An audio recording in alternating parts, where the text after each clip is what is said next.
Hello, everyone, and welcome back to Talk Grow English.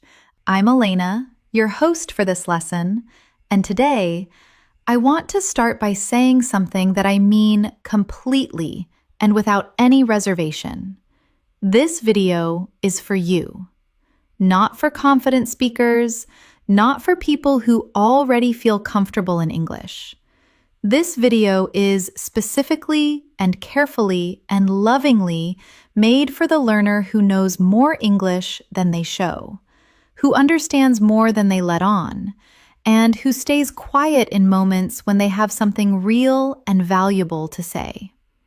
If that is you, then you are in exactly the right place, and I am genuinely glad you are here. Today, we are going to do something that no shadowing session has ever done quite like this. We are going to practice English specifically designed for shy people.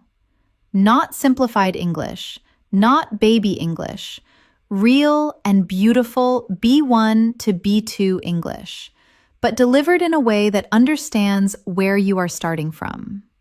We are going to explore why shyness affects your speaking. Train your inner voice to work for you instead of against you. Practice real conversations that shy people actually face. And build your confidence step by step until by the end of this session, you feel something genuinely different. Not magically transformed, but meaningfully shifted. A little braver, a little more ready, a little more yourself in English. So take a breath, settle in, and let's begin together, gently, from exactly where you are right now. Let's start with the truth, because shy learners deserve honesty more than they deserve false encouragement. And the truth is this: shyness in a second language is not a personality flaw. It is not a sign that you are bad at English.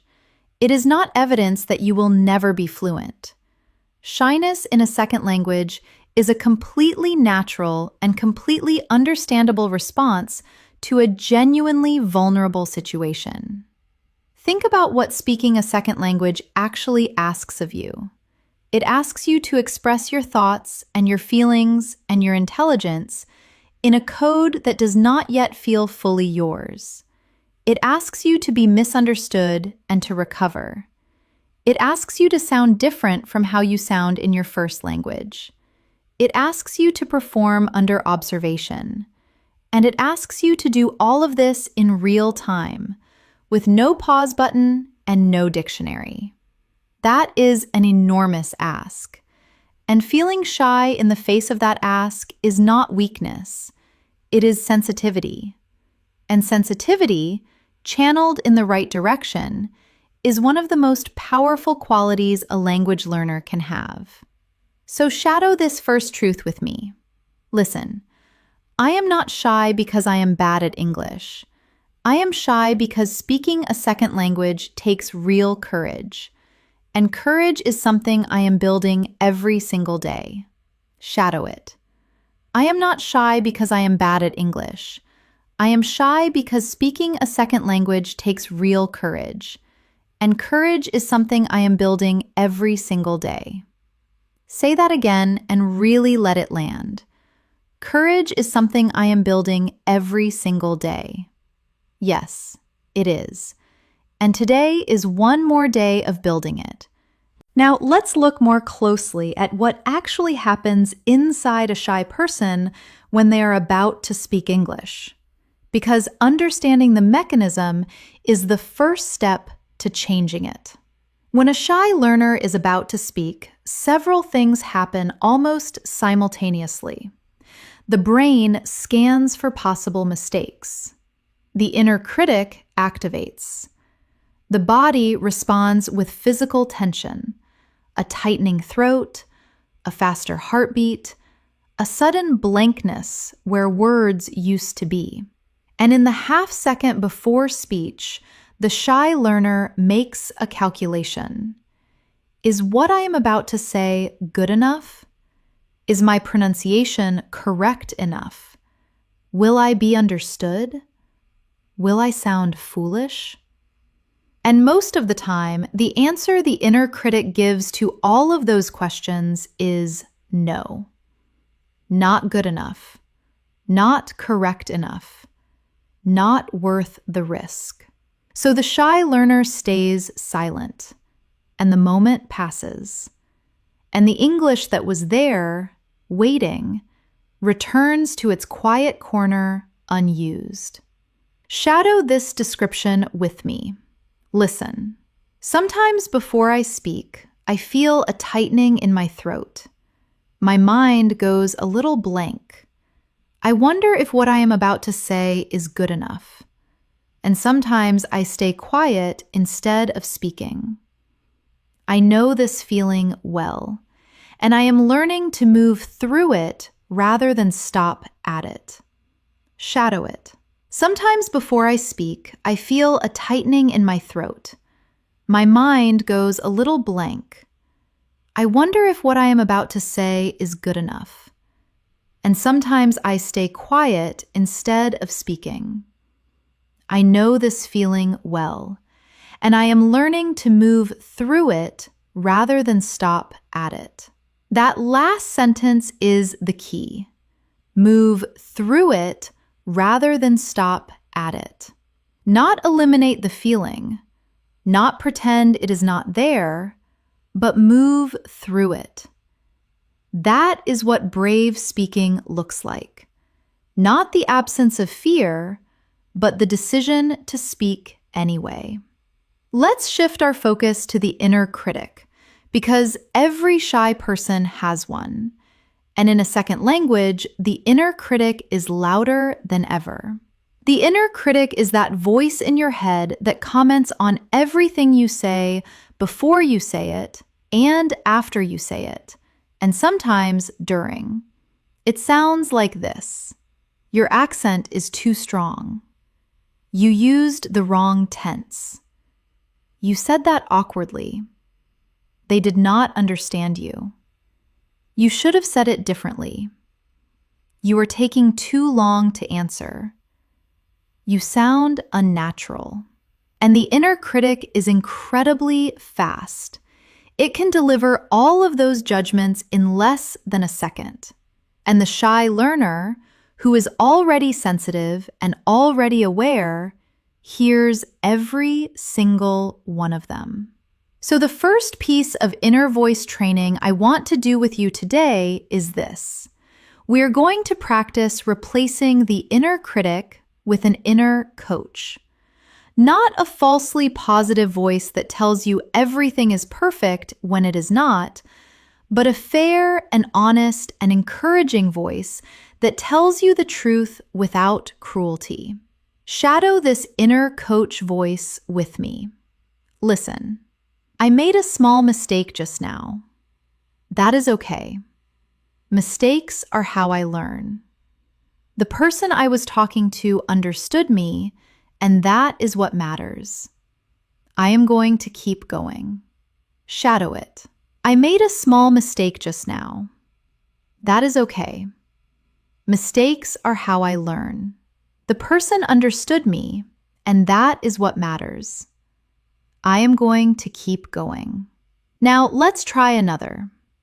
Listen. I could not find the exact word I wanted, so I described it a different way, and it worked.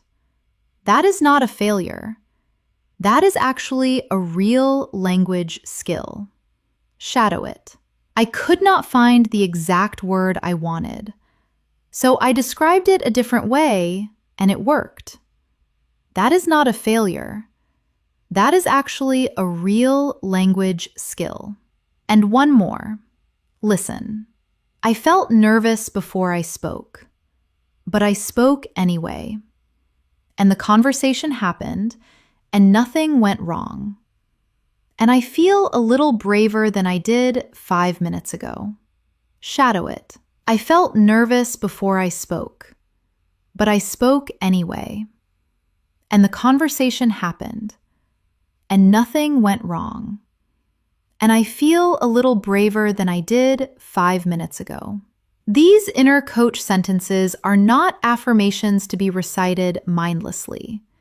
They are accurate descriptions of what actually happens when brave, shy people speak. Read them again. Absorb them, because they are true. Before we dive into specific speaking scenarios, let's take a quick physical reset. Drop your shoulders, unclench your jaw, and take a slow breath. You are doing incredibly well. Ready? Let's move on to some of the most common situations that make shy English learners feel anxious. Because shyness is not a general feeling, it is triggered by specific situations. And preparing for those specific situations in advance is one of the most effective confidence-building strategies available. The first situation is being asked a direct question in English when you were not expecting it. This is one of the most common and most frightening moments for shy learners.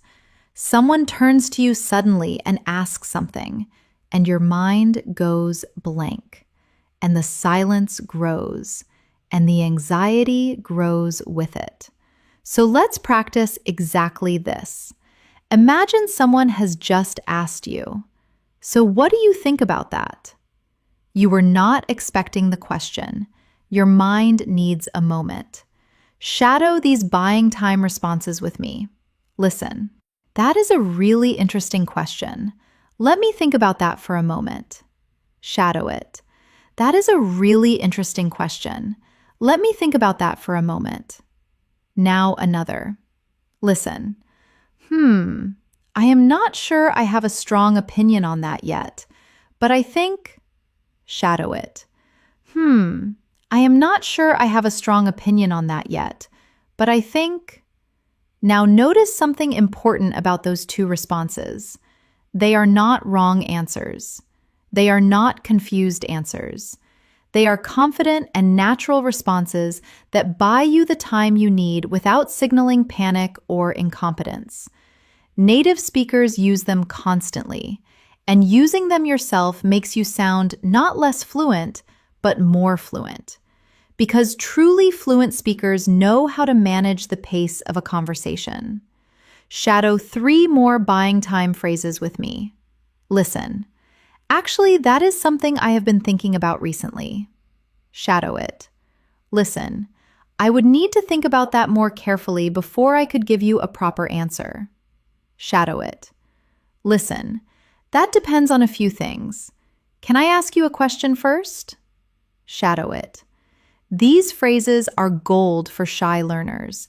Practice them until they are completely automatic. Because when your mind goes blank, you need something that comes out before the thinking even starts. Next, we will tackle the second high anxiety situation. Being in a group conversation where everyone else seems to be speaking easily and you cannot find a way in. This is one of the loneliest feelings in language learning. Everyone is talking and laughing, and you are on the outside, understanding most of it, wanting to contribute, but unable to find the gap. So let's practice entering a group conversation in English. These are the phrases that create the opening for you. Shadow them with me. Listen. Actually, I wanted to say something about that. Shadow it. Can I add something here? Shadow it. I was just thinking the same thing. Shadow it. Shadow. Can I just jump in for a second? Shadow it. That reminds me of something I read recently. Shadow it. I agree with that, and I would also add, shadow it. Now, let's practice using one of those openers in a fuller response. Imagine the group is talking about the best way to learn a language. You have something to say. Listen and shadow. Actually, I wanted to say something about that. In my experience, the most effective thing is not studying grammar, but just using the language as much as possible. Even if you make mistakes, especially if you make mistakes. Shadow it. Actually, I wanted to say something about that. In my experience, the most effective thing is not studying grammar, but just using the language as much as possible. Even if you make mistakes, especially if you make mistakes. Notice how that response is natural, opinionated, and genuinely interesting.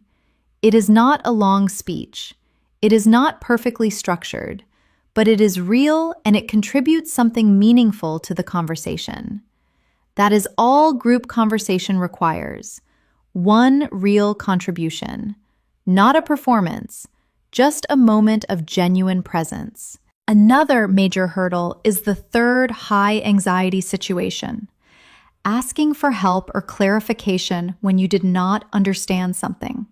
This is one of the situations shy learners avoid most consistently, and the avoidance costs them enormously. Because when you pretend to understand something you did not, you miss information, you make mistakes, and you carry the additional anxiety of hoping nobody notices you did not understand. So let's practice asking for clarification directly and confidently. Shadow these clarification phrases with me. Listen. Sorry, could you say that again, please? I want to make sure I understood correctly. Shadow it. I am not sure I caught all of that. Could you repeat the last part? Shadow it. Could you explain what you mean by that? I want to make sure I understand properly. Shadow it. Sorry, did you say? And then repeat what you thought you heard. Shadow it. I understood most of that, but I missed one word. Which word did you use for? Shadow it. I just want to confirm what you said. You said, right. Shadow it. Now here is something I want you to hear clearly. Asking for clarification is not a sign of low English level. It is a sign of high listening standards. It means you care about understanding correctly. It means you are engaged and paying attention.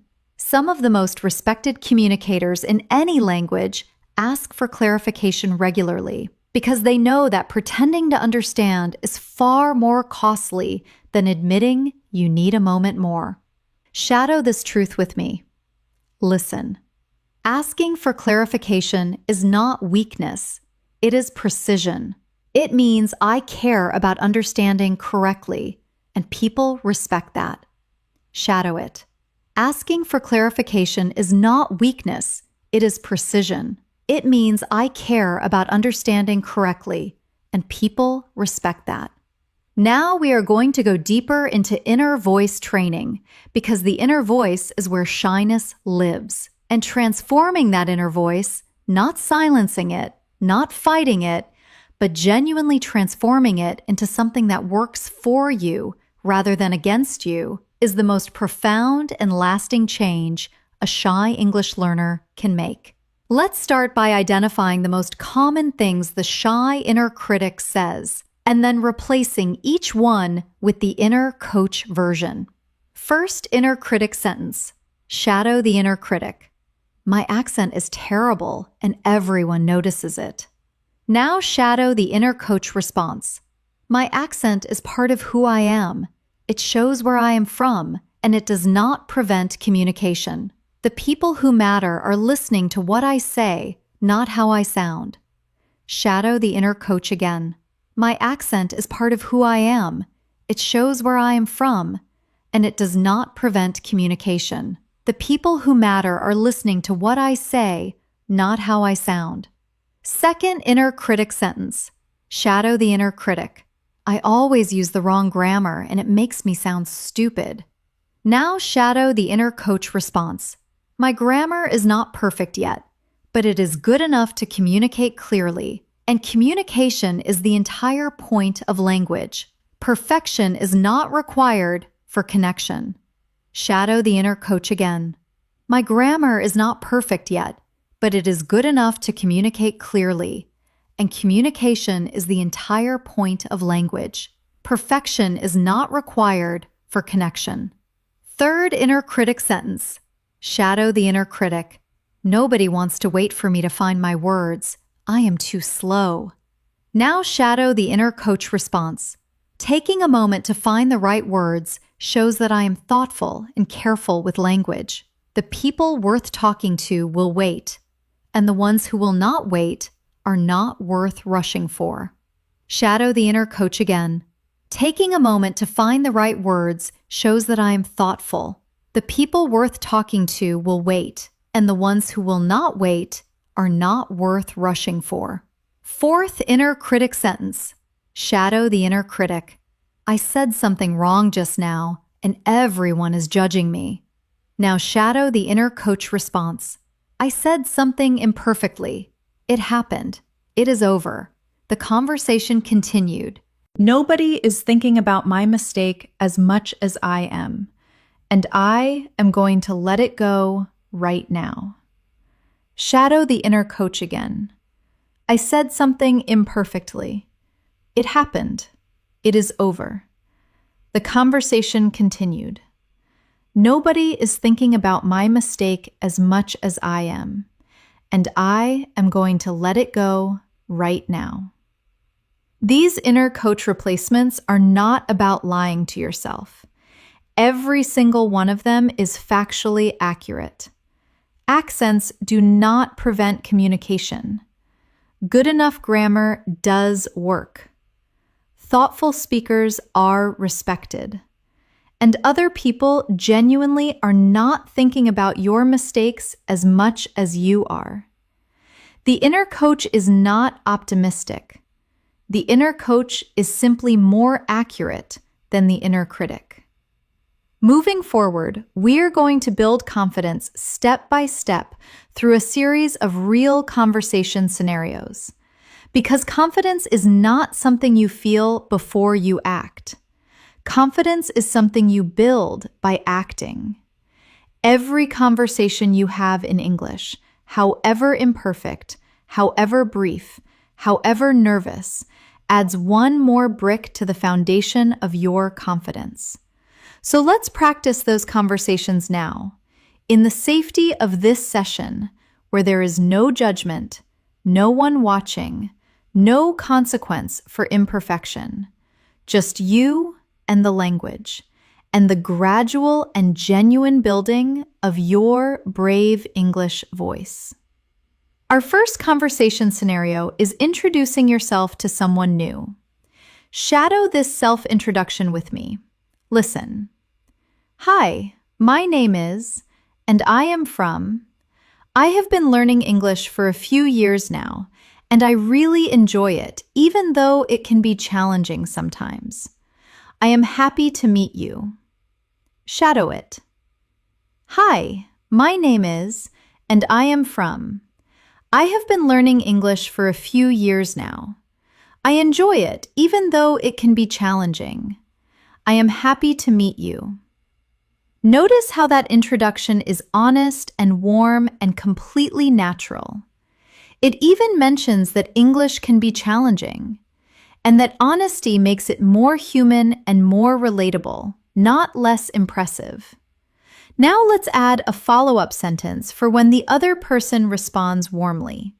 Listen. Oh, really? That is interesting. How long have you been? And ask about something they mentioned. I find that asking a question immediately takes the focus off me and puts it on the other person, which I find much more comfortable. Shadow it. That is interesting. How long have you been? I find that asking a question takes the focus off me and puts it on the other person, which I find much more comfortable. That last observation is both true and charming. It is the kind of self-aware honesty that creates immediate connection. Our second conversation scenario is making small talk with someone you see regularly but do not know well. A neighbor, a colleague you pass in the corridor, someone at your local coffee shop. These brief, repeated encounters are actually some of the most anxiety-producing situations for shy learners because they feel obligatory but also intimate. There is no clear script, no obvious topic, just two people who recognize each other and need to say something. So let's practice small talk sentences that feel genuine rather than performed. Shadow these with me. Listen. Morning. How are you getting on? Shadow it. It has been a busy week, hasn't it? Shadow it. I keep meaning to ask, how did that thing go that you mentioned last time? Shadow it. The weather has been strange lately. Have you noticed? Shadow it. I saw something the other day that reminded me of something you said once. Shadow it. Now notice something about all 5 of those sentences. None of them require a long answer. None of them put pressure on the other person to perform. And none of them require you to have something clever or impressive to say. They are just small, warm human signals that say, I see you and I am glad to be in the same space as you. That is all small talk is. Not entertainment, not performance, just warmth. And warmth is something every shy person already has in abundance. They simply need permission to express it in English. Our third conversation scenario is disagreeing with someone politely. Because one of the things shy people avoid most consistently is saying something that might create conflict. And in English, this often means agreeing with things they do not actually agree with, staying silent when they have a valid, different view, and feeling frustrated afterwards that they did not speak their truth. So let's practice gentle and respectful disagreement in English, because having a different opinion is not rude. Expressing it respectfully is one of the most sophisticated conversational skills in any language. Shadow these polite disagreement phrases with me. Listen, I see what you mean, but I think I see it a little differently. Shadow it. That is an interesting point. I am not sure I completely agree, though. Can I share a different perspective? Shadow it. I understand why you would think that. For me personally, I have found the opposite to be true. Shadow it. I respect your opinion on that. I think mine is a little different, and I would love to talk through the difference if you are open to it. Shadow it. I might be wrong about this, but I genuinely see it quite differently. Shadow it. Now let's practice a fuller, polite disagreement. Imagine someone says that the best way to learn English is to move to an English-speaking country. You have a different view. Listen and shadow your response. I understand why people say that, and I think it can definitely help, but I am not sure it is the only way or even the best way for everyone. I know people who have become very fluent without ever living abroad, and I know people who have lived abroad for years and still struggle. I think what matters more is how intentionally you practice rather than where you are geographically. Shadow it. I understand why people say that. It can definitely help, but I am not sure it is the only way or the best way for everyone. I know people who became very fluent without living abroad.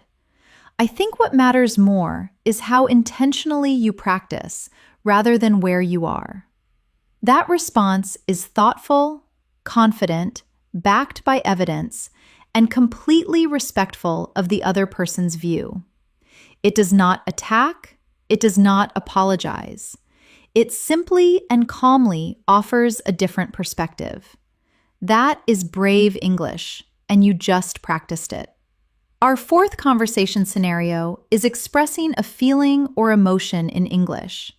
Because shy people often find emotional expression in a second language particularly difficult. In your first language, emotions come out in familiar rhythms and familiar words. In English, they can feel unfamiliar, exposed, and slightly theatrical. So let's practice expressing a range of emotions in natural and authentic English. Shadow these emotional expression sentences with me.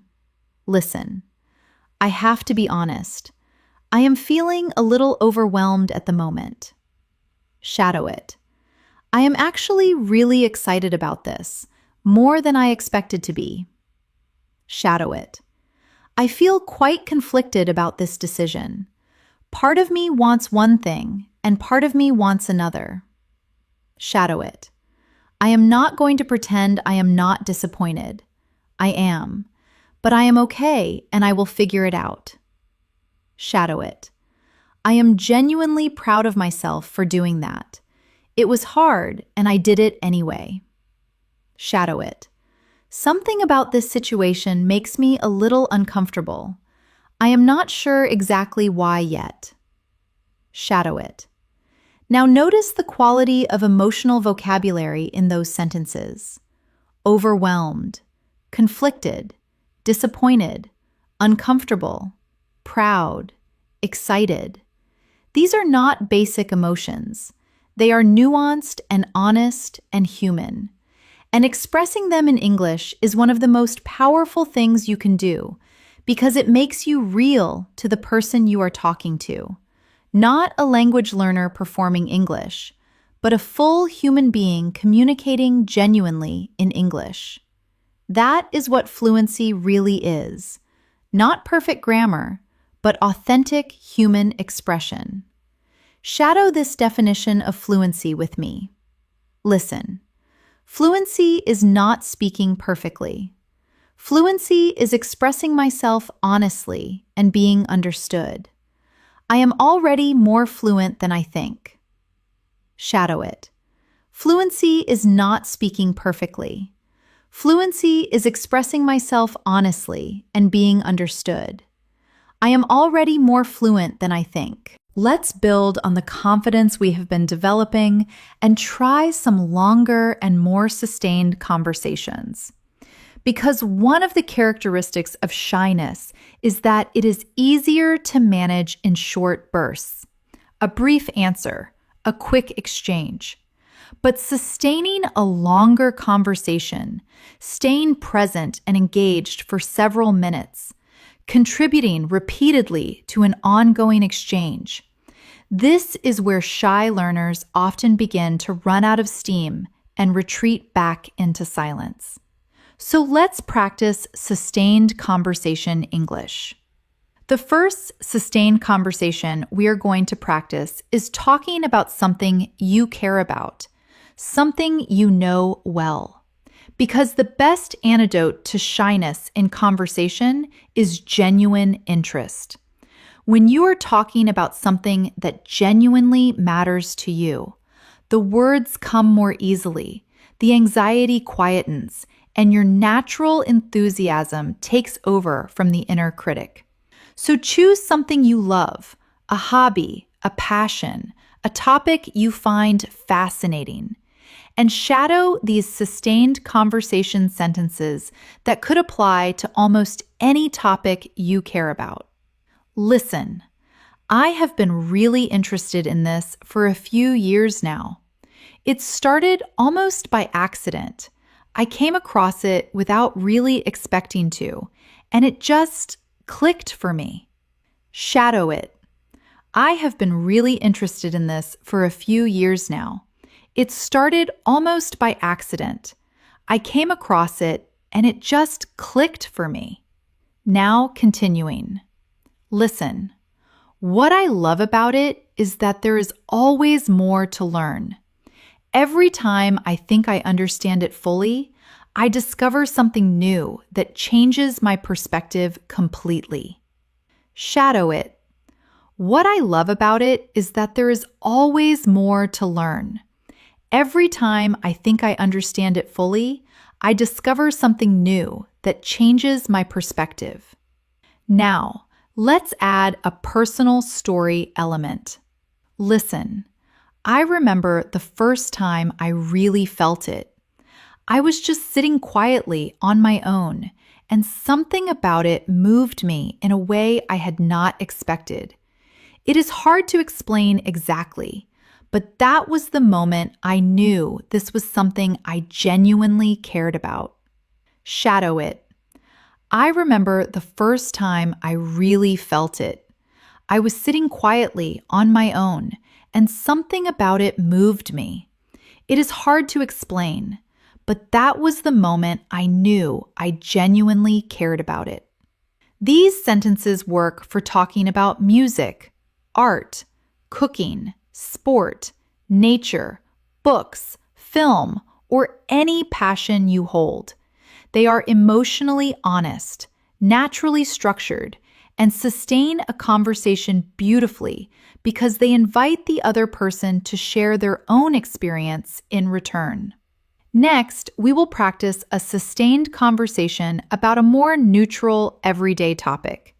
Because not every conversation will be about your passions, and shy learners need to be able to sustain a conversation even when the topic is ordinary. Shadow this sustained everyday conversation with me. The topic is a recent experience you had. Listen. Something interesting happened to me recently that I keep thinking about. I was, and describe a simple recent situation. And it made me realize something I had not thought about before. Shadow it. Something interesting happened to me recently that I keep thinking about. I was, and it made me realize something I had not thought about before. Now continue. Listen, I do not know if this happens to you, but sometimes ordinary moments surprise me. I will be doing something completely routine, and suddenly I notice something about it that feels new or significant. Does that ever happen to you? Shadow it. I do not know if this happens to you, but sometimes ordinary moments surprise me. I will be doing something completely routine and suddenly notice something that feels new or significant. Does that ever happen to you? Notice that last question. Does that ever happen to you? That single question does something remarkable in a conversation. It shifts the attention from you to the other person. It invites them to share.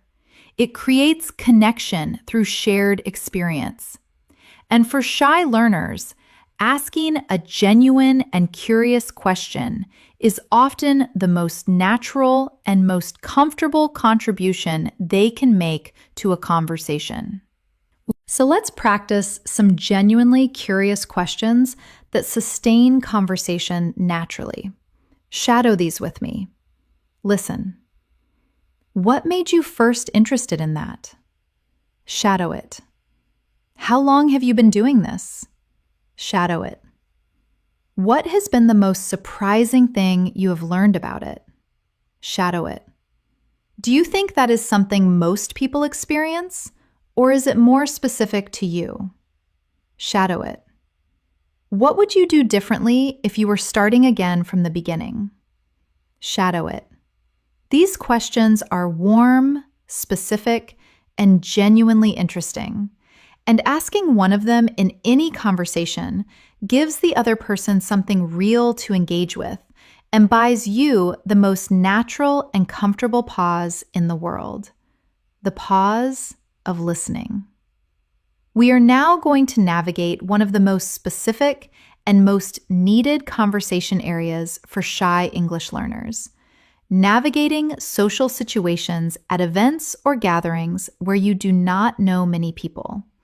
Parties, work events, community gatherings, networking occasions. These situations are the ultimate test for shy people in any language. And in a second language, they can feel genuinely overwhelming. So let's practice them step by step. First, arriving at an event and greeting the host. Listen and shadow. Hi, thank you so much for having me.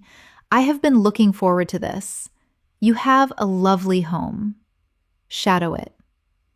Hi, thank you so much for having me. I have been looking forward to this. You have a lovely home. Simple, warm, genuine. Now let's practice approaching someone you do not know at an event. This is the moment shy people dread most, the cold approach. Listen and shadow. Hi, I do not think we have met. I am, and say your name. How do you know the host? Shadow it. Hi, I do not think we have met. I am, how do you know the host? That is a perfect opening question for any social event because everyone has an answer to it, and it immediately establishes a connection point between you. Now let's continue that conversation. They answer and tell you how they know the host. You respond, "Oh, interesting. How long have you known them?" Shadow it. They answer. You continue. "And what do you do? Are you based here or are you visiting?" Shadow it. They answer. You continue. "Oh, really? That sounds fascinating. What does a typical day look like for you in that role?" Shadow it. Notice how that entire conversation is built almost entirely on questions. You are not performing. You are not trying to impress. You are simply being curious and attentive. And curiosity, genuine human curiosity, is the most powerful social tool in any language. Now let's practice the graceful exit from a conversation at a social event. Because shy people often stay in conversations longer than they want to out of politeness and then feel exhausted. The graceful exit is a skill. Shadow these exit phrases with me. Listen. It was really lovely talking to you. I am going to go and say hello to a few other people, but I hope we get a chance to chat again later. Shadow it. I have really enjoyed this conversation. I should go and find my friend, but it was genuinely great to meet you. Shadow it. Let me give you my contact details. I would love to continue this conversation sometime. Shadow it. Now we are going to do something different, something that goes to the very heart of what this session is about. We are going to practice the most intimate and most powerful form of English for shy people, the language of self-permission. Because underneath most shyness, underneath the fear of mistakes and the anxiety about judgment, there is a deeper and more fundamental issue. The shy person does not feel they have permission to take up space, permission to be heard, permission to matter in the conversation. And so a huge part of building speaking confidence is not practicing more phrases. It is giving yourself permission, real and deep and genuine permission to speak, to be imperfect, to take your time, to have opinions, to change your mind, to not know the answer, to be exactly where you are in your language journey and still have something worth saying. So shadow these self-permission sentences with me and say them slowly and mean them. Listen. I have permission to speak even when I am not certain my English is perfect. Shadow it. I have permission to speak, even when I am not certain my English is perfect. Listen. I have permission to take a moment before I answer. Thoughtfulness is not slowness. It is intelligence. Shadow it. I have permission to take a moment before I answer. Thoughtfulness is not slowness. It is intelligence. Listen. I have permission to have an opinion that is different from everyone else in the room. Shadow it. I have permission to have an opinion that is different from everyone else in the room. Listen. I have permission to not understand something and to say so clearly and without embarrassment. Shadow it. I have permission to not understand something and to say so clearly and without embarrassment. Listen. I have permission to make mistakes and keep speaking. Mistakes do not end conversations. They are part of them. Shadow it. I have permission to make mistakes and keep speaking. Mistakes do not end conversations. They are part of them. Listen. I have permission to be a shy person who speaks English bravely. Bravery and shyness are not opposites. They belong together. Shadow it. I have permission to be a shy person who speaks English bravely. Bravery and shyness are not opposites. They belong together. That last sentence is one of the most important things I will say in this entire session. Bravery and shyness are not opposites. The bravest people in any room are often the shyest because they feel the fear most fully, and they speak anyway. Let's shift gears and talk about building a daily confidence habit, because confidence in English does not come from one session. It comes from consistent, small acts of brave speaking, repeated day after day. And for shy people, the daily confidence habit needs to be designed carefully. It cannot be too big. It cannot be too exposed. It cannot depend on other people cooperating or being kind. It needs to be something you control entirely. So here is the daily confidence habit I want you to build every day. Just one brave English moment, not 10. Not 5, just 1. It might be as small as asking a question in English when you would normally have stayed silent, or saying good morning to someone in English, or leaving a comment in English on a video or post, or calling a service in English instead of avoiding it, or speaking one sentence out loud to yourself in English while you are alone at home, or recording a 30-second voice memo in English just for yourself that nobody else will ever hear. Just one brave moment, every day. And shadow this daily commitment with me. Listen, today I am going to have one brave English moment. Just one. It does not have to be big. It does not have to be perfect. It just has to happen. And when it does, I am going to notice it and acknowledge it, and let it count. Shadow it. Today, I am going to have one brave English moment. Just one. It does not have to be big or perfect. It just has to happen. And when it does, I am going to notice it and acknowledge it, and let it count.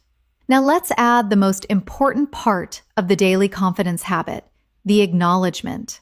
Because shy people almost never acknowledge their own brave moments. They speak, they survive the conversation, and immediately their inner critic finds something wrong with how they handled it. The daily habit is not complete until you have acknowledged the bravery. Shadow this acknowledgement with me. Listen, I did something brave in English today. It was small, but it was real, and it counts. And tomorrow, I will do one more small, brave thing. And the day after that, and slowly, very slowly, the brave moments will outnumber the silent ones. Shadow it. I did something brave in English today. It was small, but it was real, and it counts. And tomorrow, I will do one more small, brave thing. And slowly, the brave moments will outnumber the silent ones. Building on that daily routine, we move to the weekly Brave English Challenge.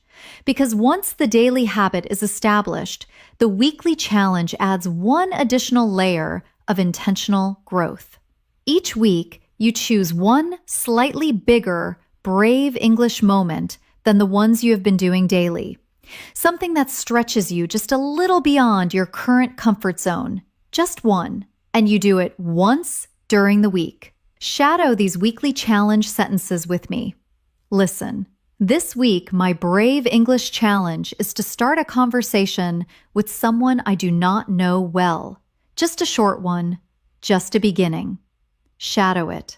This week, my brave English challenge is to ask a question out loud in a group setting instead of keeping it to myself.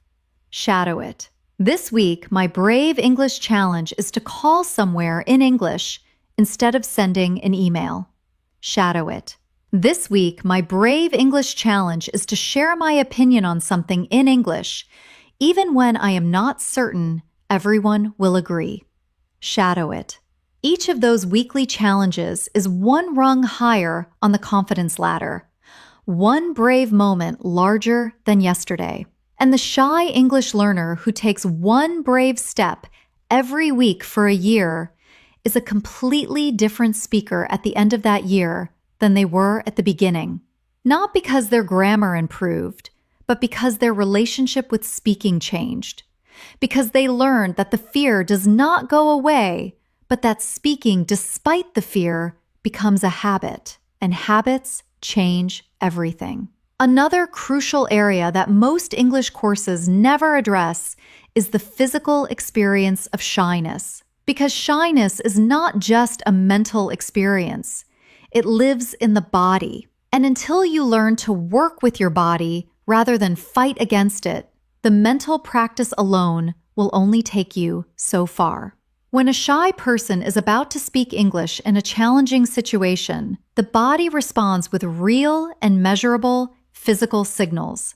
The heart beats faster, the breathing becomes shallower, the throat tightens, the hands may tremble slightly, the face may flush, the stomach may clench. These are not signs that something is wrong with you.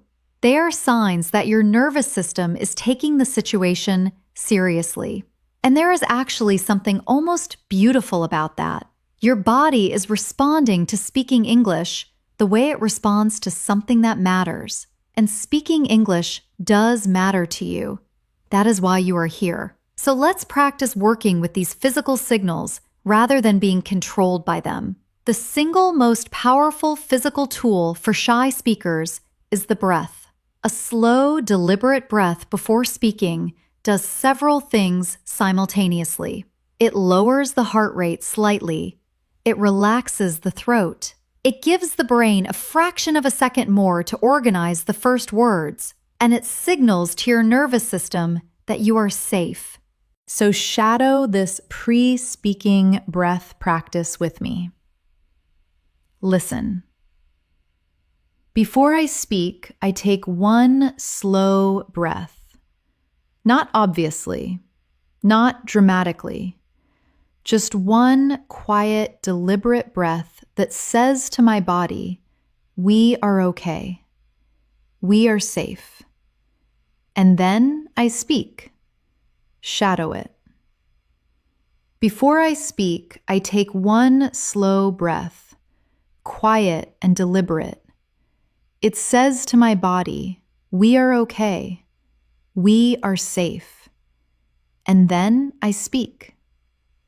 Now let's practice some sentences that help you acknowledge physical nervousness without being controlled by it. Shadow these with me. Listen.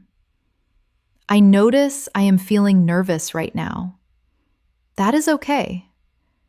Nervousness means this matters to me, and things that matter are worth feeling nervous about. Shadow it. I notice I am feeling nervous. That is okay. Nervousness means this matters to me, and things that matter are worth feeling nervous about. Now another. Listen. My heart is beating faster than usual. That is just my body getting ready. It is energy, not weakness. And I can use that energy to speak with more presence. Shadow it. My heart is beating faster. That is my body getting ready. It is energy, not weakness. and I can use that energy to speak with more presence. These physical reframings are not tricks. They are accurate. The physical sensations of nervousness and the physical sensations of excitement are almost identical. The difference is interpretation, and you get to choose the interpretation. Shadow this choice with me. Listen. I choose to interpret my nervousness as readiness, as aliveness, as proof that I care. And caring is always a good reason to speak. Shadow it. I choose to interpret my nervousness as readiness, as aliveness, as proof that I care. And caring is always a good reason to speak. Let's examine something shy English learners rarely discuss openly, but almost universally experience: the phenomenon of speaking differently in different environments. Most shy learners have had the experience of speaking English beautifully and naturally in one context, alone in their room, with one trusted person, after one glass of something that relaxed their guard, and then being completely unable to access that same English in a more formal or observed context. And this inconsistency is incredibly frustrating because it proves that the English is there. It exists. The shy learner knows it. But something about observation or formality or perceived judgment locks it away. So let's practice closing the gap between your private English and your public English. The key insight is this: your private English feels natural because there is no audience for your mistakes, no one to judge the imperfect sentence, no one to notice the long pause. And so your brain relaxes and the language flows. The goal of this practice is to bring some of that private relaxation into your public speaking. And the way to do that is to practice speaking publicly to yourself first. Shadow this private to public practice with me. Listen. Right now, I am speaking English out loud, just to myself, just in this space. And I notice how different it feels when there is no one watching. My voice is more relaxed. My sentences come more easily. My English sounds more like me. Shadow it. Right now, I am speaking English out loud, just to myself, just in this space. I notice how different it feels when there is no one watching. My voice is more relaxed. My sentences come more easily. My English sounds more like me. Now, let's practice bringing that private ease into a public moment. Shadow this transition sentence. Listen. I am about to speak in a situation where I feel observed. Before I do, I take a breath, and I remember what my English sounds like when I am relaxed. I carry that relaxed version of myself into this moment. Shadow it. I am about to speak in a situation where I feel observed. I take a breath and remember what my English sounds like when I am relaxed. I carry that relaxed version of myself into this moment. Now, let's practice some sentences that help anchor you to your relaxed, private English self, even in public situations. Shadow these with me. Listen. This is still just me, even in this room with these people. It is still just me speaking English, the same English I speak when I am alone. Shadow it. Now another. Listen. I do not need to perform. I just need to communicate. And communication is something I already know how to do. Shadow it. And one more, listen. The most natural version of my English is already inside me. I am accessing it right now. Shadow it. These anchoring sentences work because they redirect your attention from the external audience back to the internal experience of speaking. And the internal experience of speaking, when you choose to focus on it, is actually quite comfortable. It is familiar. It is yours. Next, we need to address the relationship between vocabulary and shyness, because there is a specific kind of shyness that is not about social anxiety, but about vocabulary anxiety. The fear that you will not have the right word, the fear of the vocabulary gap. And this fear causes shy learners to plan their sentences so carefully before speaking that by the time they have planned the perfect sentence, the moment has passed.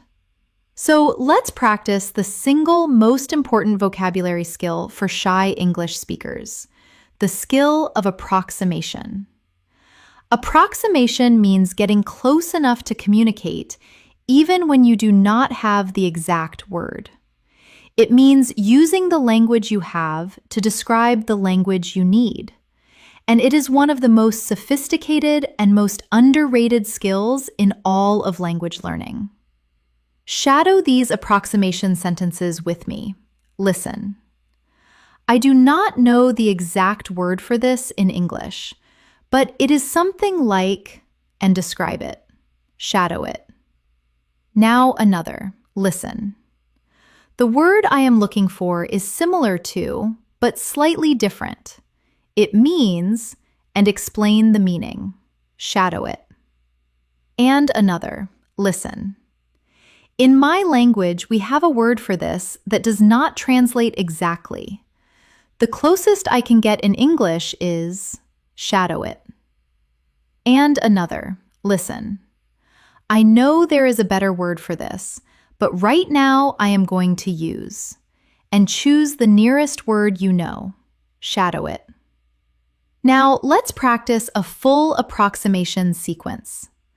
Imagine you want to describe the feeling of arriving home after a long trip and feeling completely at ease and familiar with the space. You do not know the exact English word for that specific feeling, so you approximate. Listen and shadow. I am trying to describe a feeling that I do not have the exact English word for. It is the feeling you get when you walk into your home after being away for a long time. Everything is exactly as you left it. The smells are familiar, the light is right, and your body just settles, like it remembers where it belongs. Do you know what I mean? Shadow it. I am trying to describe a feeling I do not have the exact word for. The feeling when you walk into your home after being away. Everything is exactly as you left it. The smells are familiar, and your body just settles, like it remembers where it belongs. Do you know what I mean? That approximation is beautiful. It is precise, it is evocative, and it is far more interesting than a single word would have been. Vocabulary gaps are not failures. They are invitations to be creative with language. And creativity with language is a sign of genuine fluency. What happens after a difficult conversation? This is another critical piece of the puzzle, because for shy English learners, the aftermath of a challenging speaking situation can sometimes be harder than the conversation itself. After a difficult or anxious English exchange, the inner critic often goes into overdrive, replaying every imperfect sentence, every moment of hesitation, every word that came out wrong. And this post-conversation inner critic voice can be so relentless and so discouraging that shy learners begin to dread not just the conversations themselves, but the aftermath that follows. So let's practice post-conversation self-compassion in English, the language of processing a difficult speaking experience kindly and fairly. Shadow these post-conversation sentences with me. Listen. That conversation was hard for me. I am going to acknowledge that without judgment. Hard things are worth acknowledging. Shadow it. That conversation was hard for me. I am going to acknowledge that without judgment. Hard things are worth acknowledging. Now another. Listen. There were moments in that conversation where I did not express myself as clearly as I wanted to. I noticed that and I let it go. I cannot go back and change it, and it was not as significant as it felt in the moment. Shadow it. There were moments where I did not express myself as clearly as I wanted to. I noticed that and let it go. I cannot change it, and it was not as significant as it felt. Now another. Listen. There was also at least one moment in that conversation where my English worked, where I said something and it landed exactly as I intended. I am going to focus on that moment.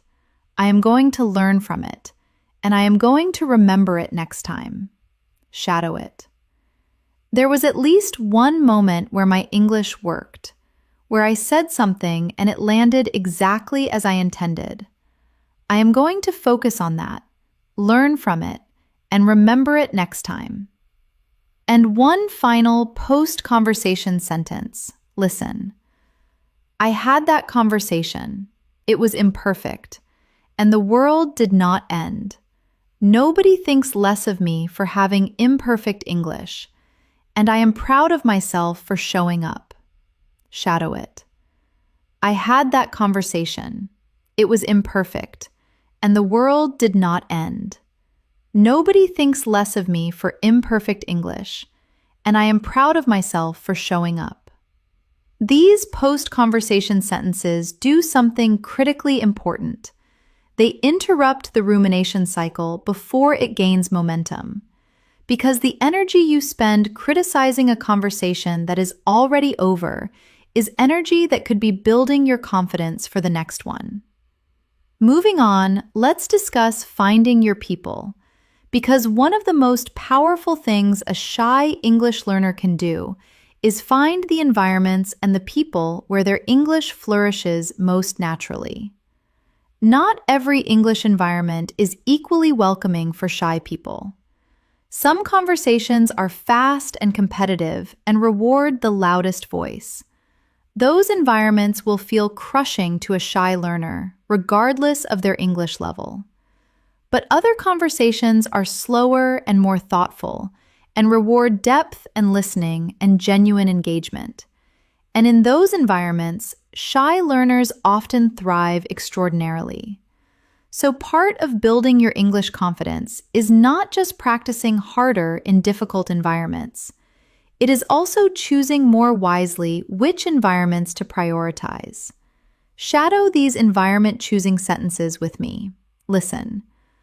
I know that I speak English better in one-on-one conversations than in groups, so I am going to build my confidence there first. Shadow it. I know I speak English better one-on-one than in groups, so I am going to build my confidence there first. Now another. Listen. I speak English better with people who are patient and genuinely curious than with people who seem impatient or distracted. So I am going to seek out patient and curious people to practice with. Shadow it. I speak English better with patient, curious people than with impatient, distracted ones. So I am going to seek out patient, curious people to practice with. And another. Listen. I notice that I speak English better when the topic genuinely interests me. So when I have a choice, I am going to steer conversations towards topics I care about. Shadow it. I speak English better when the topic genuinely interests me. So when I have a choice, I am going to steer conversations towards topics I care about. These sentences are not avoidance strategies. They are intelligent environment design.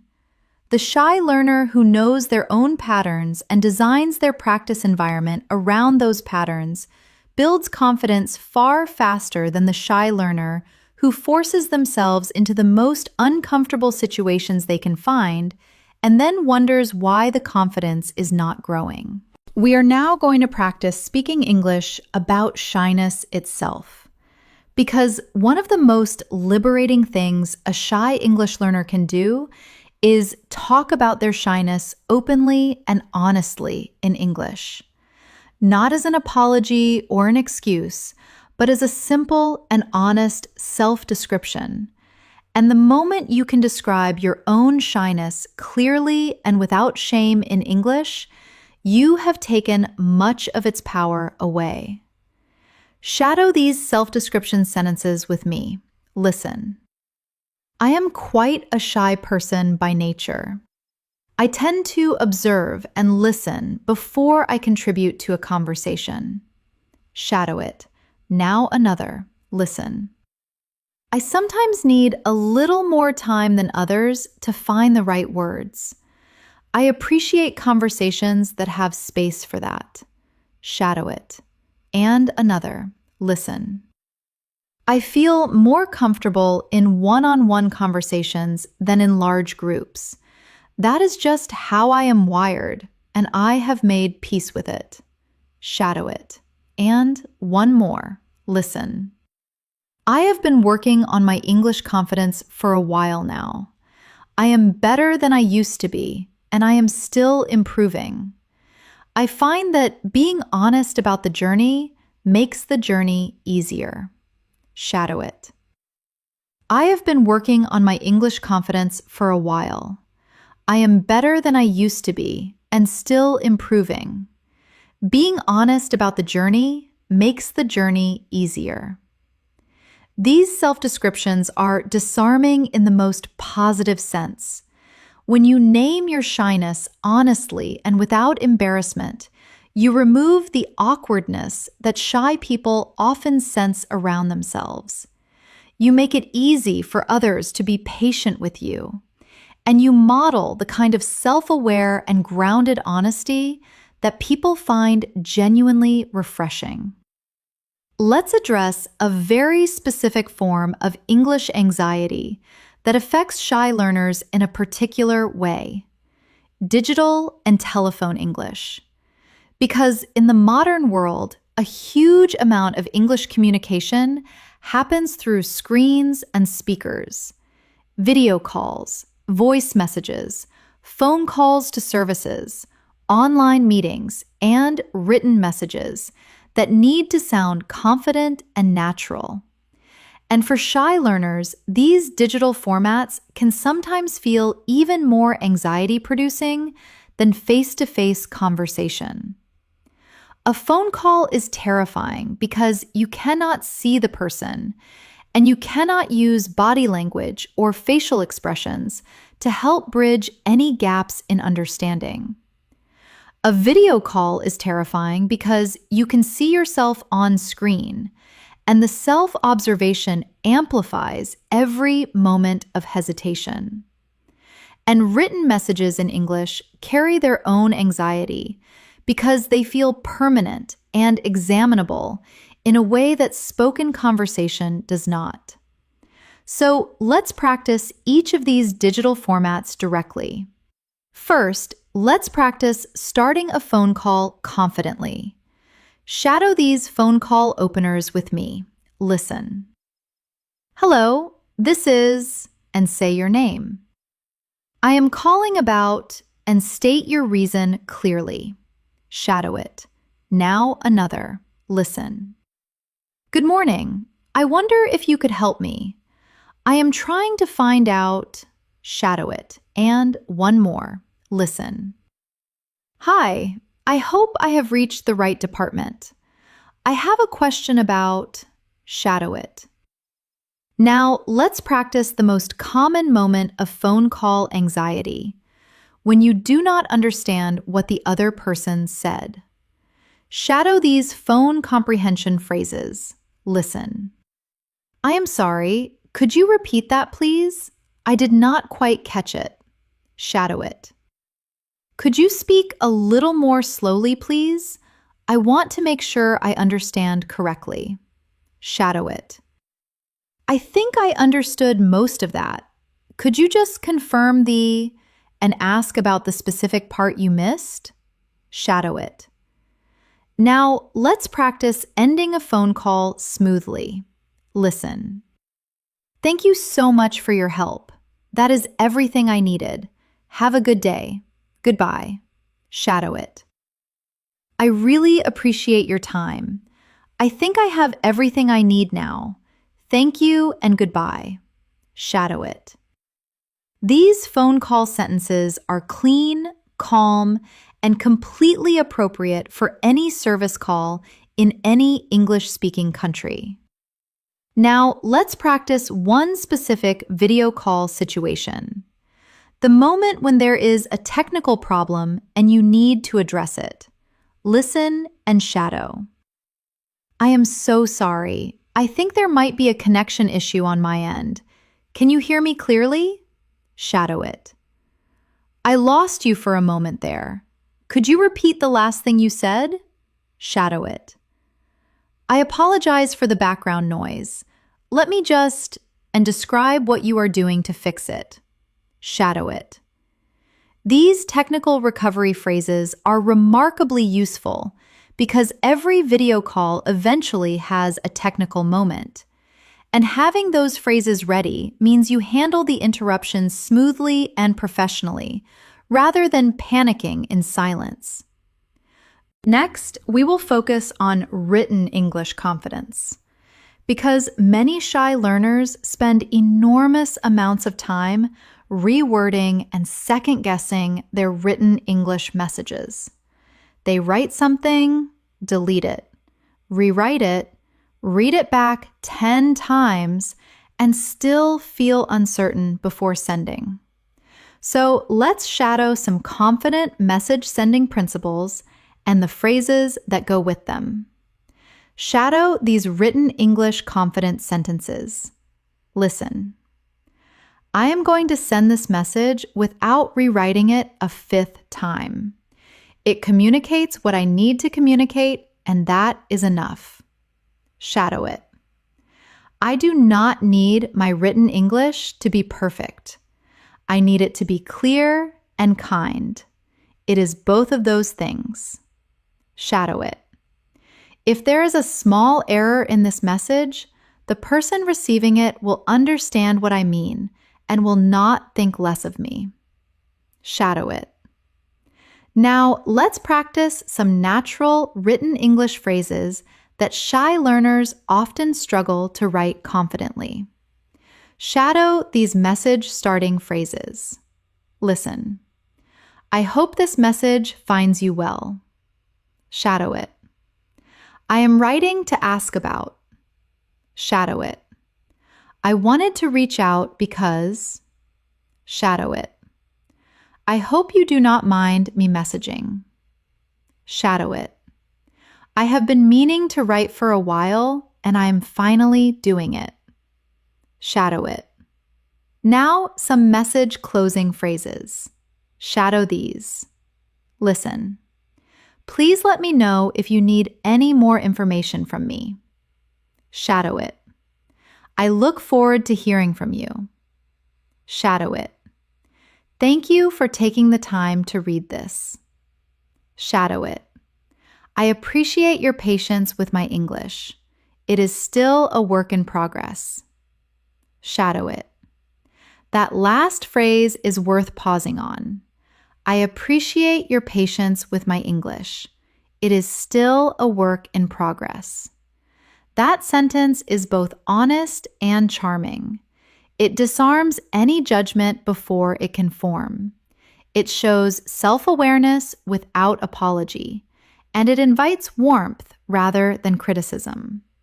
Shy learners who use phrases like this often find that people respond with unexpected kindness and encouragement, because honesty about our limitations tends to bring out the best in the people around us. There is one more digital format that shy learners find particularly difficult: voice messages. Because many messaging apps use voice notes now, and shy people often find them uniquely anxiety-producing. A voice message feels permanent, recorded, examinable in a way that live conversation is not. So the inner critic tends to be especially loud before you press record. Shadow these voice message confidence sentences with me. Listen. I am going to record this voice message now. I am going to speak naturally, and I am not going to re-record it 5 times. Here goes. Shadow it.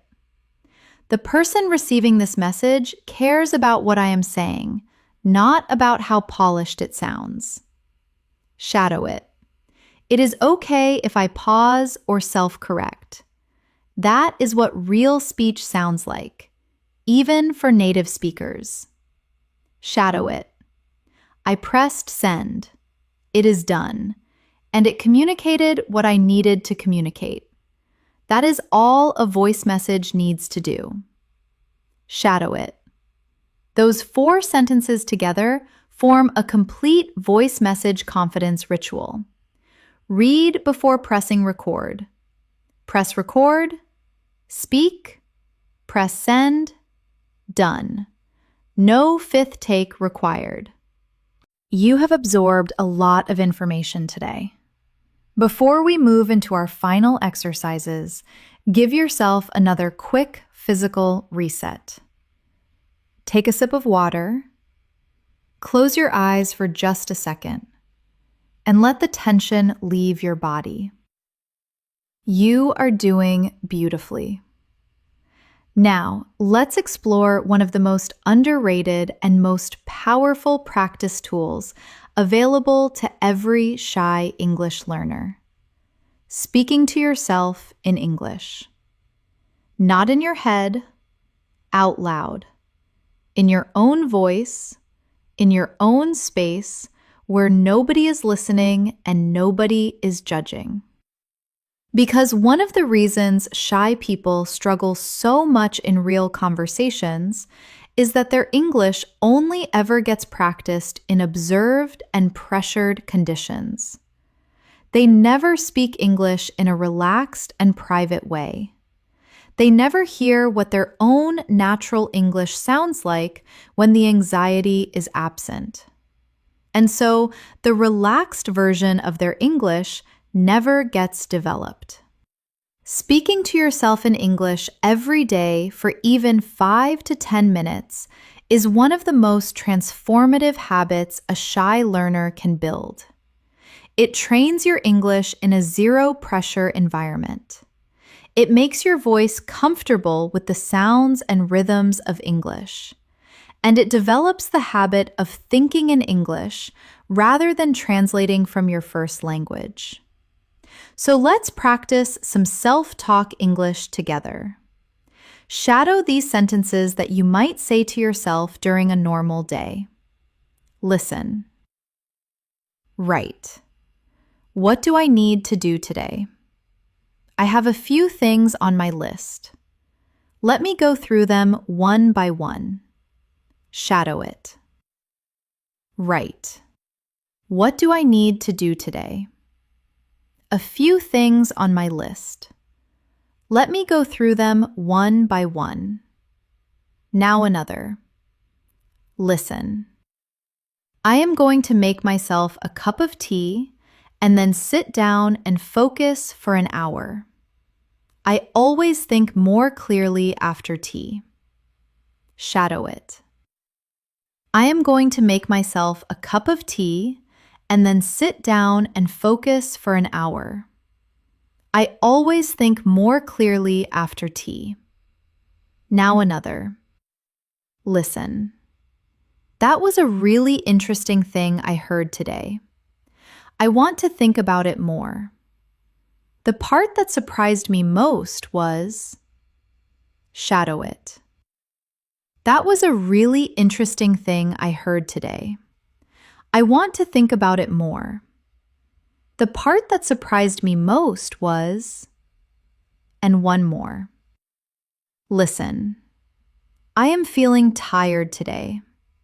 I think I need to be gentle with myself and not push too hard.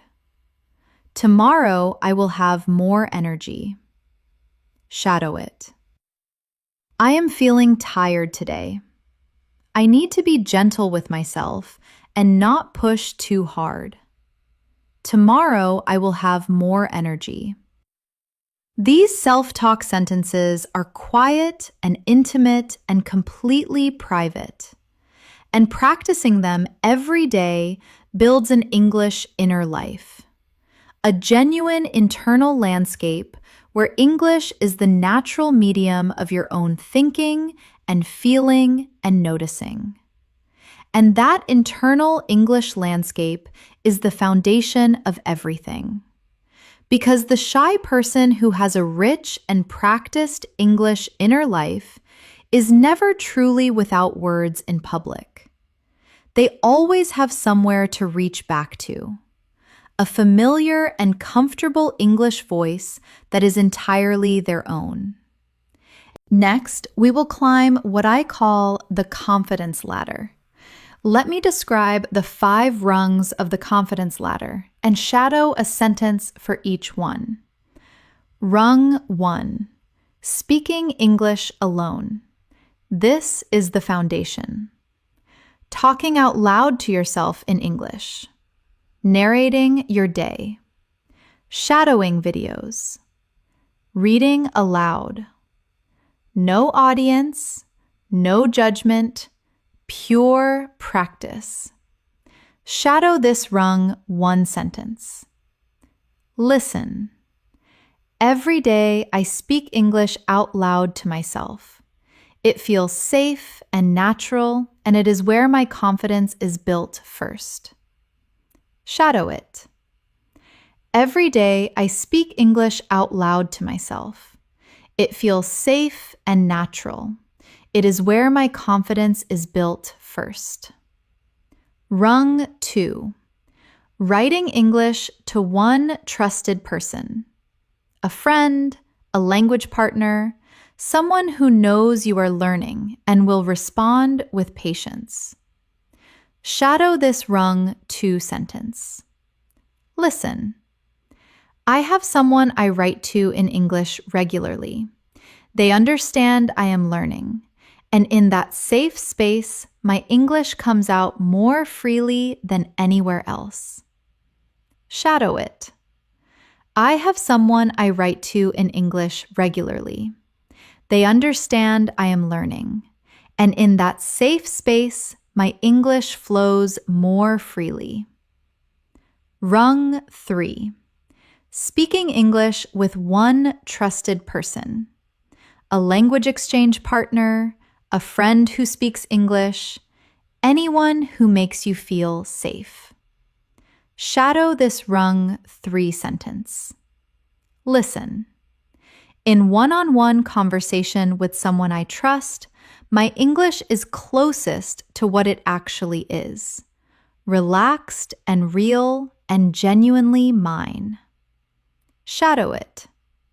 In one-on-one conversation with someone I trust, my English is closest to what it actually is. Relaxed and real and genuinely mine. Rung 4. Speaking English in small, familiar groups.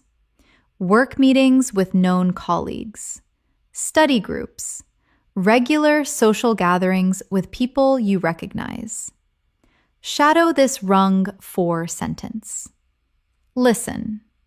I am building my group conversation English by starting with groups where I already know most of the people. Familiar faces lower my anxiety and give my English more space to breathe. Shadow it. I am building my group conversation English by starting with groups where I already know most of the people. Familiar faces lower my anxiety and give my English more space to breathe. Rung 5. Speaking English in new and unfamiliar environments. New people, new settings, the full, real-world English situations that feel most exposed and most vulnerable. Shadow this rung 5 sentence. Listen. I am working towards being able to speak English comfortably with new people in new situations. I am not there yet everywhere, but I am closer than I was, and I am proud of every rung I have climbed. Shadow it. I am working towards speaking English comfortably with new people in new situations. I am not there yet everywhere, but I am closer than I was, and I am proud of every rung I have climbed. The confidence ladder works because it is honest about the fact that confidence is not all or nothing. You can be on rung 5 with one person and rung 2 with another.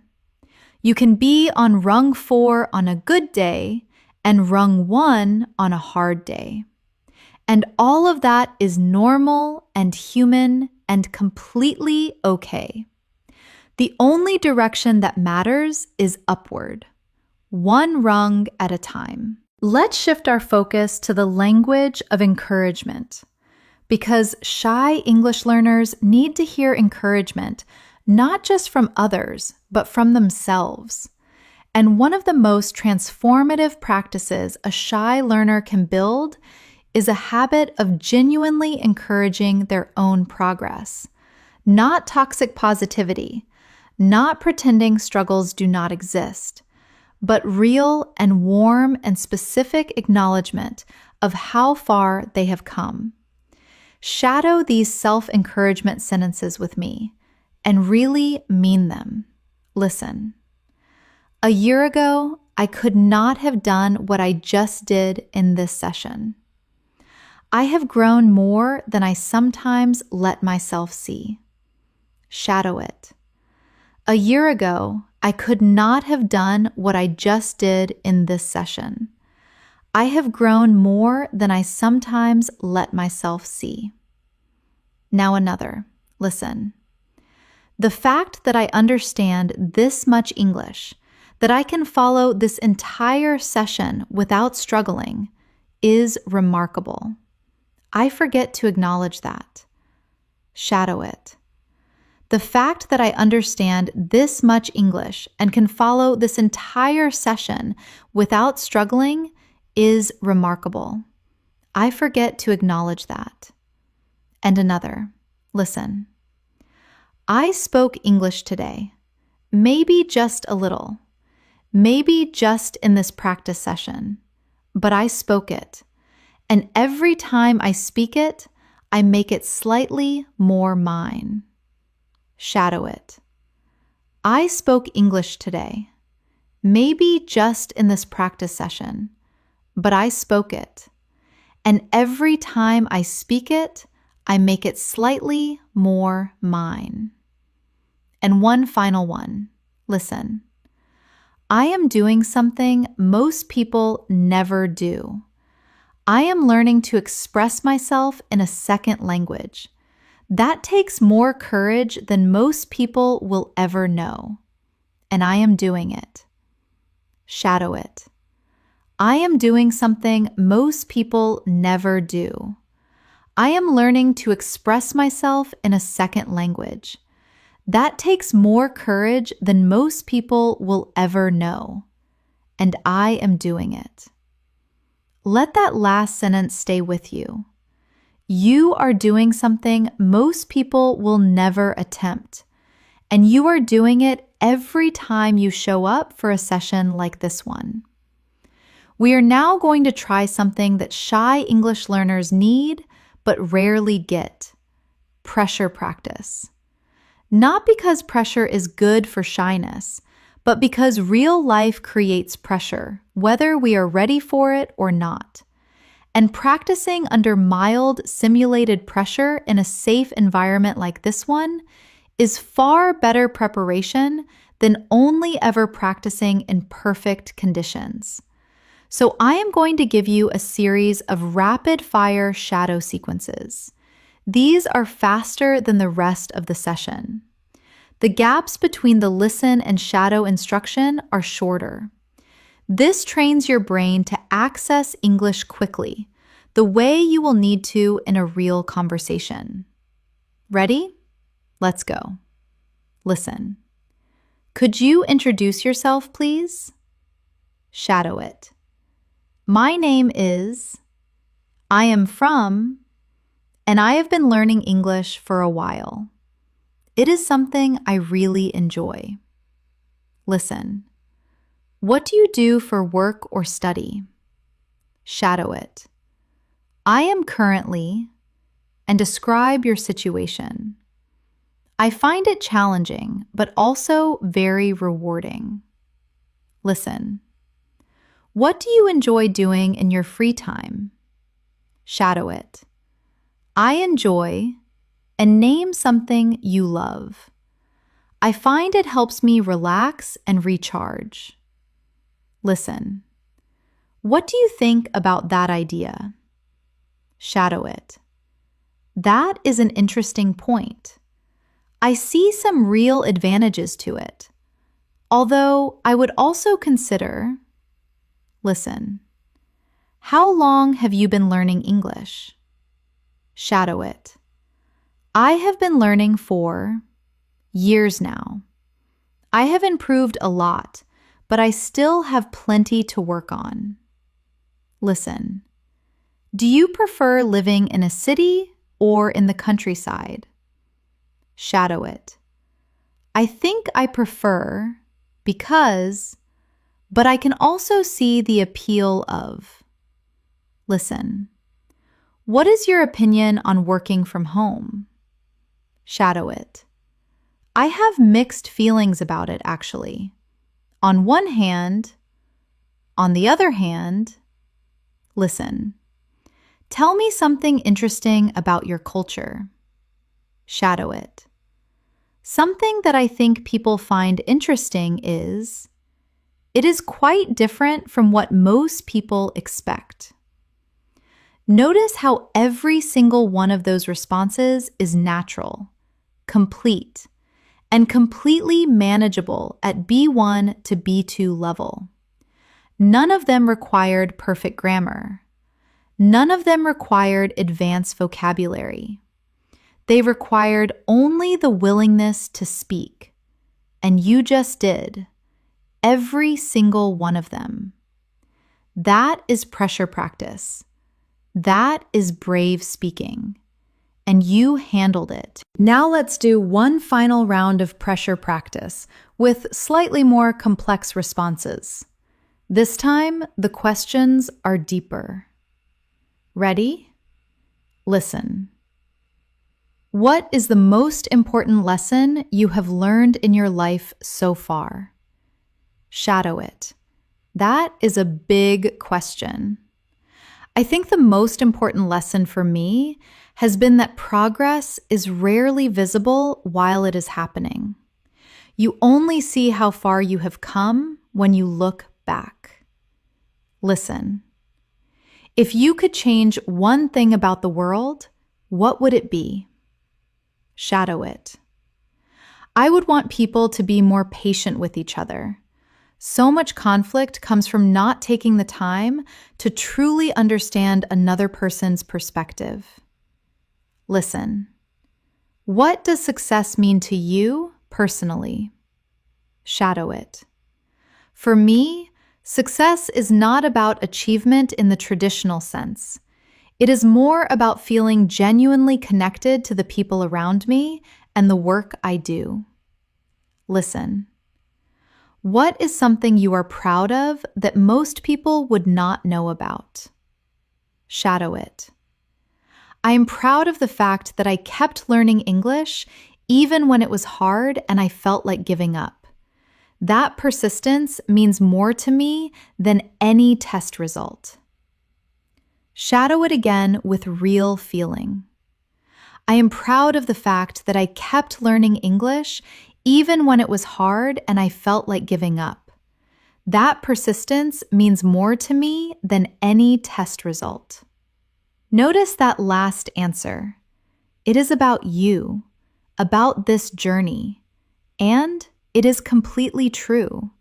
You have kept going through the shyness and the anxiety and the self-doubt and the moments of wanting to give up. And you are still here. That is worth being proud of, more than you know. Equally important for shy learners is recovery language, because no matter how much you prepare, there will be moments in real English conversations where something does not go as planned. You mishear something, you misunderstand something, you say something that comes out wrong, you forget a word at a critical moment.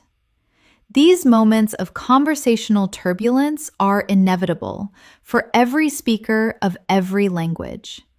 But for shy learners, they can feel catastrophic. And without recovery language ready, one small stumble can derail an entire conversation and send the shy learner back into silence. So let's practice recovery sentences until they are completely automatic. Shadow these recovery phrases with me. Listen. Oh, sorry, let me rephrase that. What I meant to say was, shadow it. I think I expressed that badly. Can I try again? Shadow it. Actually, ignore what I just said. I had it slightly wrong. What I actually think is, shadow it. I realize I confused myself just then. Let me start that sentence over. Shadow it. I am not explaining this very well. Give me one moment to organize my thoughts. Shadow it. Now let's practice a fuller recovery sequence. Imagine you are in the middle of explaining something and you completely lose the thread. Listen and shadow how you recover. I apologize. I had a clear thought a moment ago and it has completely escaped me. That happens to me sometimes, especially in English. Can I come back to that point in a moment? Shadow it. I apologize. I had a clear thought and it has completely escaped me. That happens to me sometimes, especially in English. Can I come back to that point in a moment? Now imagine the other person says, of course. You respond, thank you for your patience.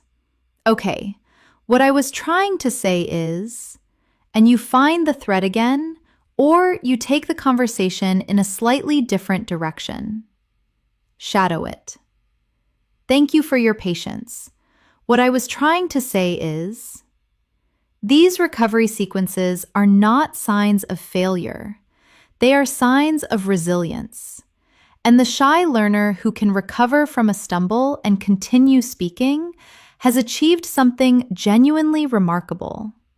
Because they have proven to themselves that one imperfect moment does not end the conversation. The conversation continues, and so do they. Let's turn to the language of gratitude and closing in social conversations.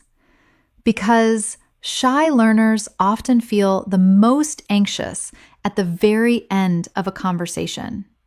How do you close gracefully? How do you express that you enjoyed the exchange without sounding either too eager or too cold? How do you leave a good impression? Shadow these conversation closing phrases with me. Listen. It has been really lovely talking to you. I have enjoyed this conversation more than I expected. Shadow it. Thank you for being so patient with me. I really appreciated that. Shadow it. I feel like we could have talked for much longer. I hope we get the chance again sometime. Shadow it. This has been one of the most enjoyable conversations I have had in English. Thank you for that. Shadow it. I am glad I came over and introduced myself. That took some courage, but it was completely worth it. Shadow it. Now, let's practice expressing gratitude for a learning or language exchange conversation specifically. Listen. Thank you for speaking English with me today. You were very patient, and I learned a lot from our conversation. I hope we can do it again. Shadow it. Thank you for speaking English with me today. You were very patient, and I learned a lot. I hope we can do it again. And one more. Listen. I know my English is not perfect yet, but conversations like this one make me feel like I am getting there. So thank you genuinely for your time. Shadow it. I know my English is not perfect yet, but conversations like this make me feel like I am getting there. So thank you genuinely for your time. These closing phrases are warm and human and honest. They leave a genuinely positive impression. And for shy learners who worry about how they came across in a conversation, ending with warmth and genuine gratitude is one of the best ways to leave a memory that overrides any imperfect moment that came before. Next, we will apply everything to 3 complete short conversations from beginning to middle to end, each one covering a different context that shy learners frequently encounter. Shadow your complete side of each conversation with full voice and genuine presence. Conversation 1.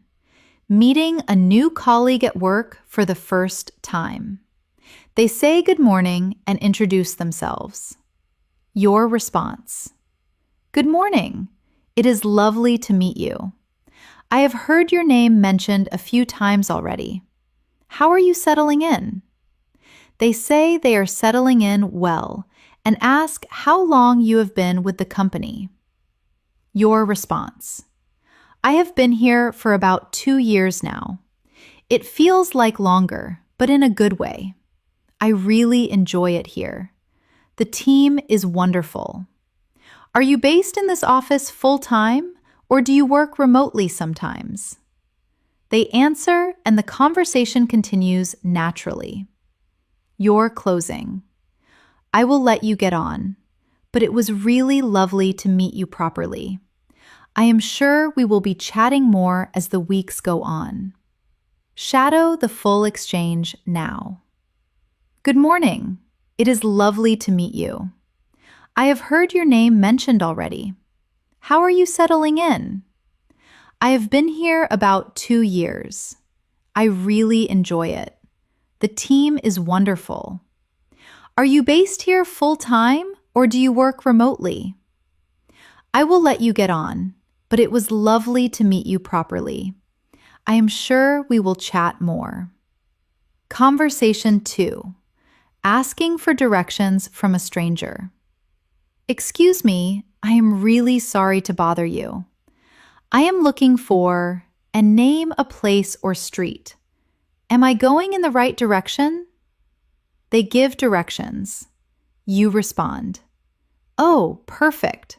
So I just, and repeat the main instruction back to confirm. And then it is on the left. Is that right? They confirm. You close. That is wonderful. Thank you so much. You have been incredibly helpful. Have a lovely day. Shadow the exchange. Excuse me, I am sorry to bother you. I am looking for... Am I going in the right direction? So I just... And it is on the left. Is that right? Thank you so much. You have been incredibly helpful. Have a lovely day. Conversation 3. Ordering food at a restaurant when there is something you are unsure about. You look at the menu and ask the server. Excuse me, could I ask about this dish? I am not sure if it contains, and name an ingredient. The server explains. You respond. Oh, that is perfect. Thank you for checking. In that case, I would love that, please. And could I also ask about the just briefly? They answer. You respond. Wonderful. That sounds delicious, actually. I will have that as well. Thank you so much. Shadow the exchange. Excuse me, could I ask about this dish? I am not sure if it contains... That is perfect. Thank you for checking. I would love that, please. Could I ask about the as well? Wonderful. That sounds delicious. I will have that too. Thank you. Notice across all three of those conversations that every interaction was polite, warm, natural, and completely manageable. Not one of them required advanced vocabulary or complex grammar. They required only the willingness to open your mouth and begin. And now you have practiced all three of them. They live in your voice. They belong to you. Now let's step into the final and most energizing part of this session. And I want you to feel the energy shift right now, because everything we have practiced today, the understanding of why shyness happens, the physical breath practice, the inner coach voice, the vocabulary approximation, the confidence ladder, the real conversation phrases, the pressure practice, the recovery language, the self-permission language. All of it has been building to this moment, the moment where you stop practicing being confident and start actually being confident. But before we go into the manifesto, I want to say one more thing that I believe is absolutely true about shy English learners specifically. Shy people are often the best communicators in the room. Not the loudest, not the most frequent contributors, but the best. Because shy people listen more carefully than anyone else. They choose their words with more deliberation. They are more aware of the effect their words have on others. They are more empathetic to the person they are talking to. And when a shy person finally speaks, when they have gathered their courage and chosen their moment and opened their mouth, what comes out is usually worth hearing. More considered, more honest, more human than the words of someone who speaks constantly and without thought. So shadow this truth about shy people with me. Listen. My shyness has made me a better listener than most people will ever be. It has made me more careful with words, more aware of other people. And when I speak, it matters, because I only speak when I have something real to say. Shadow it. My shyness has made me a better listener than most people will ever be. More careful with words, more aware of other people. And when I speak, it matters, because I only speak when I have something real to say. Let that be your foundation, not in spite of your shyness, because of it. So let's shadow the confident shy person's voice, the voice of someone who knows they are shy, accepts it completely, and chooses to speak anyway, with full awareness and full heart. Shadow these confident sentences with me, strongly, with real voice, not quietly, not tentatively, strongly. Listen. I am a shy person, and I am also a brave speaker. Both of these things are true at the same time. Shadow it strongly. I am a shy person, and I am also a brave speaker. Both of these things are true at the same time. Now another. Listen. My English is not perfect, and it does not need to be. It is mine, and it is real, and it communicates. Shadow it strongly. My English is not perfect, and it does not need to be. It is mine, and it is real, and it communicates. Now another. Listen. I have spent too long staying quiet when I had something to say. That changes today. Not perfectly, not all at once, but it changes. Shadow it strongly. I have spent too long staying quiet when I had something to say. That changes today. Not all at once, but it changes. Now another.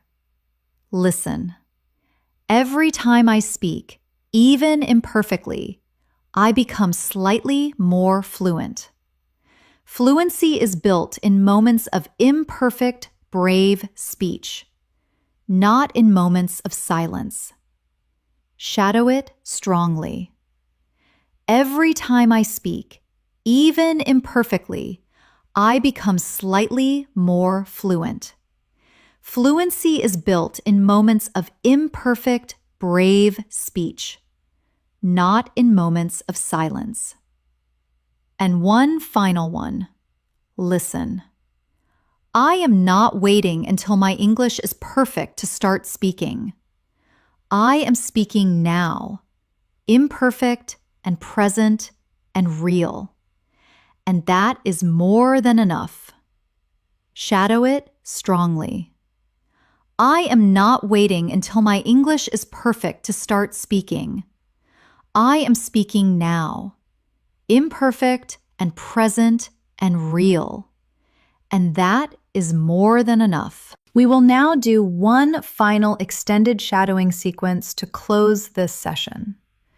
This is your manifesto, the statement of who you are as an English speaker and who you are choosing to become.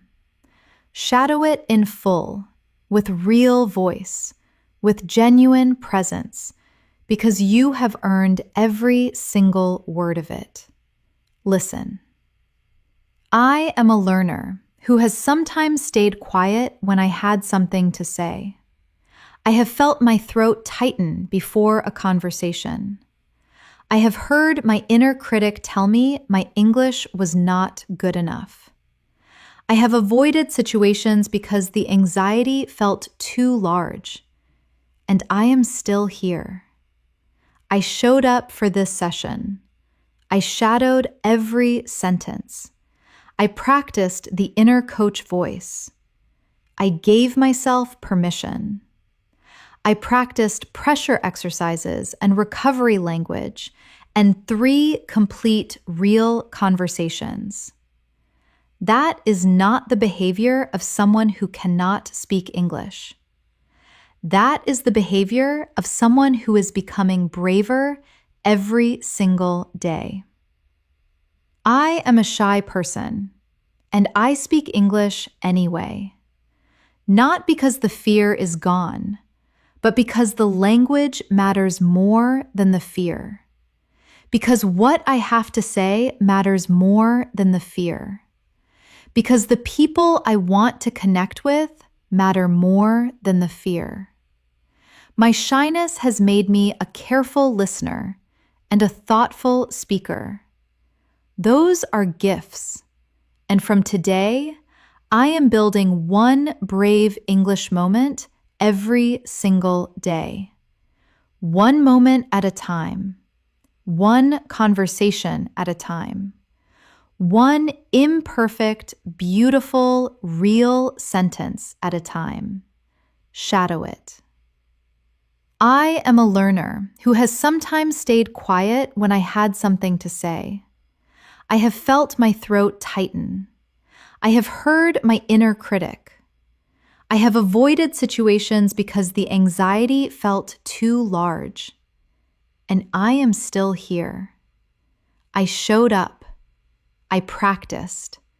I gave myself permission. That is not the behavior of someone who cannot speak English. That is the behavior of someone becoming braver every single day. I am a shy person, and I speak English anyway. Not because the fear is gone, but because what I have to say matters more than the fear. My shyness has made me a careful listener and a thoughtful speaker. Those are gifts, and from today, I am building one brave English moment every single day. One moment at a time, one sentence at a time.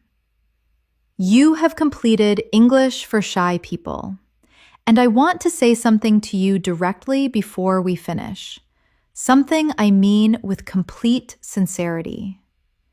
The fact that you chose this video, that you sat with the discomfort of hearing your own shyness described so accurately, that you kept going through every shadow exercise, even the ones that felt vulnerable and exposed, says something remarkable about you. It says you are ready, not perfectly ready, not fearlessly ready, but genuinely and bravely ready. Ready to take your English out of the quiet corner where it has been waiting and into the real conversations it was always meant for. You know more English than you show. You have more to say than you have been saying. And the world, your world, is waiting to hear it. In today's session, you learned why shyness happens in a second language and why it is a sign of sensitivity rather than weakness. You trained your inner coach voice to replace your inner critic with honesty and fairness. You practiced the physical breath technique for calming your nervous system before speaking. You identified the situations that trigger your shyness most and practiced phrases for each one. You learned the confidence ladder and how to build your English bravery one rung at a time. You practiced the language of self-permission and gave yourself real and genuine permission to speak imperfectly. You closed the gap between your private and your public English by understanding why it exists. You handled pressure practice with rapid-fire questions that you answered confidently and completely. You practiced recovery language so that no stumble can stop you. And you completed 3 full conversations from first word to final goodbye. And you shadowed your manifesto, the statement of who you are becoming as an English speaker. That is an extraordinary session.